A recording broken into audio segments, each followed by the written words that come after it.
The legacy of Babar should be erased from this country in every way. Nobody should do the crime of identifying present-day Muslims with this man, because he is not a devout Muslim by any standards. Ram never claimed he is a Hindu, but today he is an icon in this country because he is exuding the right kind of qualities which are necessary to build great civilizations in this world. This is a kind of man, you don't disturb him. Well, at least that's a story, don't disturb the story. Geographically, was he born in Ayodhya? Yes. Was he born in this point? Come on, do you know at which point you were born? Hello? Forget about a man 6,000 years ago, you're still living. Do you know exactly at which spot your mother delivered you? I'm asking, does anybody know? No, so it's ridiculous argument.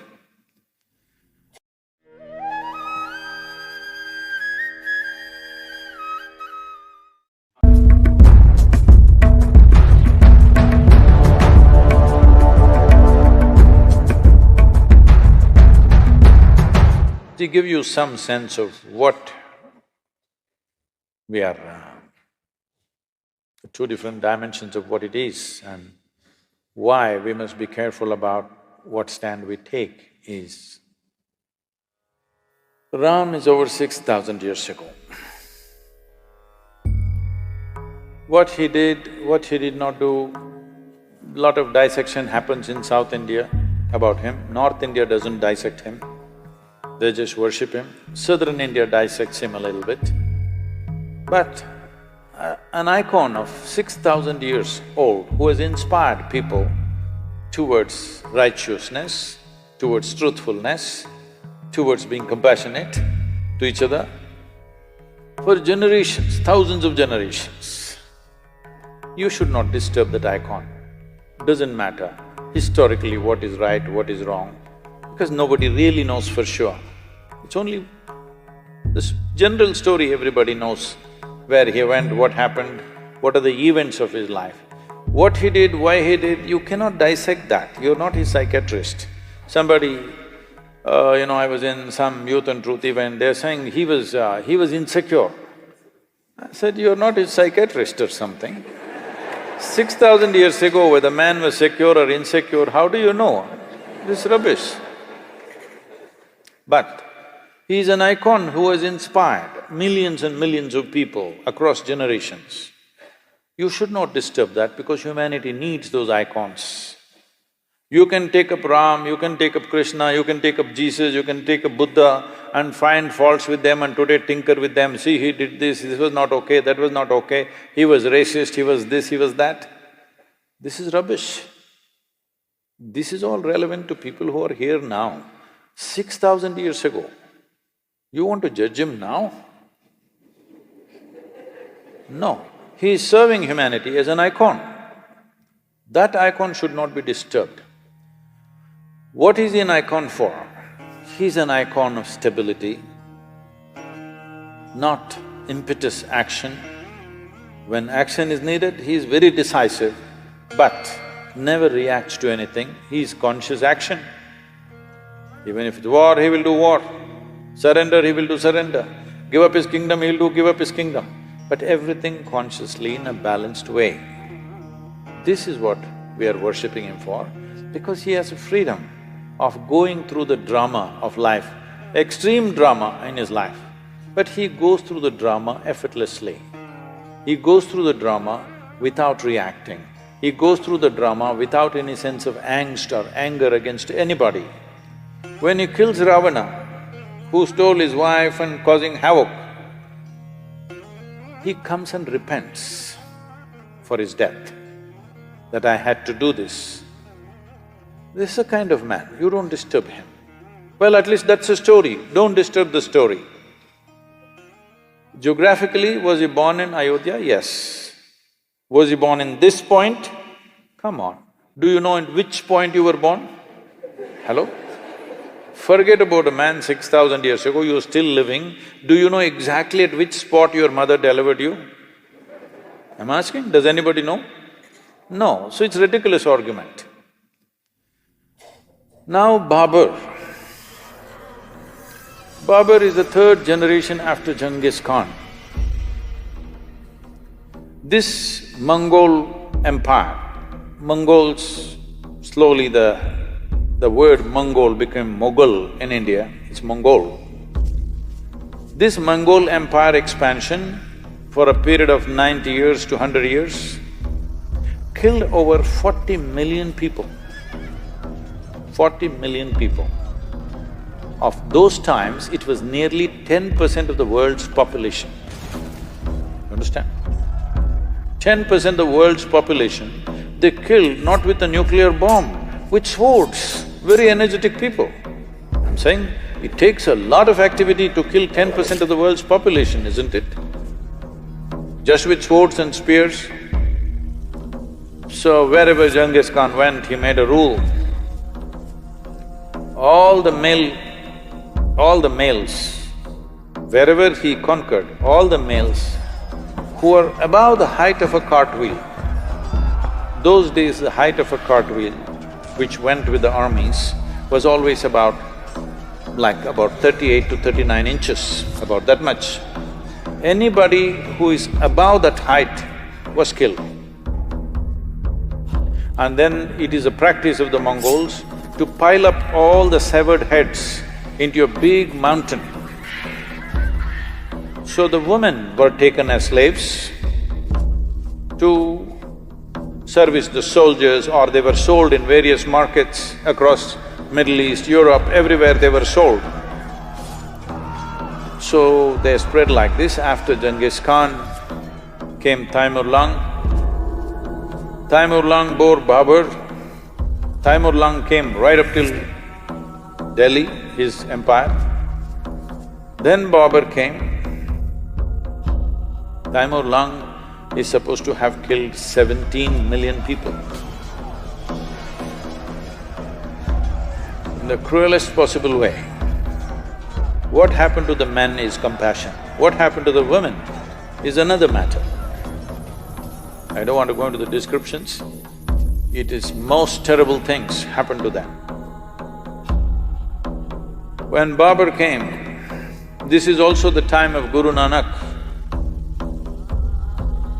Guru Nanak, a very totally peaceful, non-reactive kind of human being, a realized being, said, "A messenger of death has come." And in Guru Nanak's own words, it is said, I'm paraphrasing, he said, he killed thousands of men wherever he went. In any town he went, kill all the men, burn the town down, capture the women and children. Women were brutally raped always in public because it is not just a rape, it is a lesson for everybody. And in thousands, Babur sold the Hindu woman in the markets of Kandahar and Kabul in thousands. Fortunately, he lived only for 4 years in India. He died. So the legacy of Babur should be erased from this country in every way. Above all, nobody should ever identify the present generation of Muslims with Babur. Because the atrocities that he did not commit atrocity, he is an atrocity.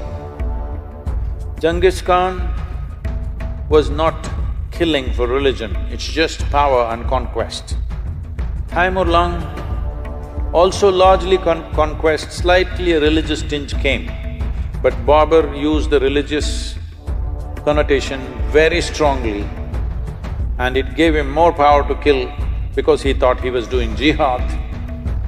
Many times he ransacked Muslim towns also, Muslim populations also he killed. So he used religion very conveniently, according to his convenience. So him building mosques is not out of piety, not out of devotion, not for prayer. It is also an establishment of power. Whether it's a Hindu temple or a Jain temple, everything he broke.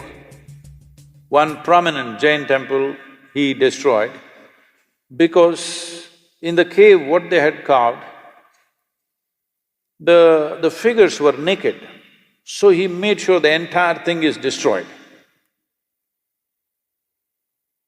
So this man and his legacy should be forgotten.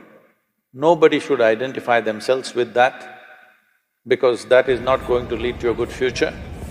And nobody should do the crime of identifying present-day Muslims with this man, because he is not a devout Muslim by any standards. He is not a devotee of any kind. He is a tyrant of the worst kind, who very powerfully used the name of religion to impact wherever he went. It gave him a new level of authority which Genghis Khan did not have, because they did not use religion for conquest.